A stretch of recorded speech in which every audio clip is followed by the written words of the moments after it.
പ്രിയമുള്ളവരെ, all-round media എന്ന YouTube ചാനലിലേക്ക് എല്ലാവരെയും സ്വാഗതം ചെയ്യുകയാണ്. US ചൈന വ്യാപാര സംഘർഷം കുറയുന്നതിൻ്റെ സൂചനകൾ സ്വർണ്ണവിപണിയെ സ്വാധീനിക്കുന്നു. ഇന്നും സ്വർണ്ണവില താഴേക്കിറങ്ങിയിരിക്കുകയാണ്. ഇന്നലെ 2 തവണ സ്വർണ്ണവില പ്രഖ്യാപനം നടന്നപ്പോൾ രാവിലെ പവന് 840 രൂപ കുറയുകയും വൈകിട്ട് പവന് 880 രൂപ കുറയുകയും ചെയ്തിരുന്നു. ഇന്നും സ്വർണ്ണവിപണി തകർച്ചയിലേക്ക് നീങ്ങിയിരിക്കുകയാണ്. ഇന്നലെ വൈകിട്ട് സ്വർണ്ണവില പ്രഖ്യാപിക്കുമ്പോൾ അന്താരാഷ്ട്ര മാർക്കറ്റിൽ ഔൺസിന് $4023 പരിധിയിലായിരുന്ന സ്വർണ്ണവില ഇപ്പോൾ $3974 പരിധിയിലാണ് എത്തി നിൽക്കുന്നത്. എല്ലാവരിൽ നിന്നും വിലയേറിയ ഒരു ലൈക്ക് പ്രതീക്ഷിച്ചുകൊണ്ട് ഇന്നത്തെ സ്വർണ്ണവിലയിലുണ്ടായ മാറ്റം നോക്കാം. ഇന്ന് 28/10/2025 പവന് 600 രൂപ കുറഞ്ഞു.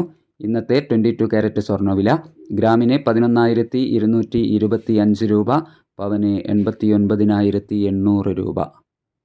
തങ്കം ഇപ്പോൾ വിൽപ്പന നടക്കുന്നത് 11,930 രൂപയിലാണ്. Thank you for watching.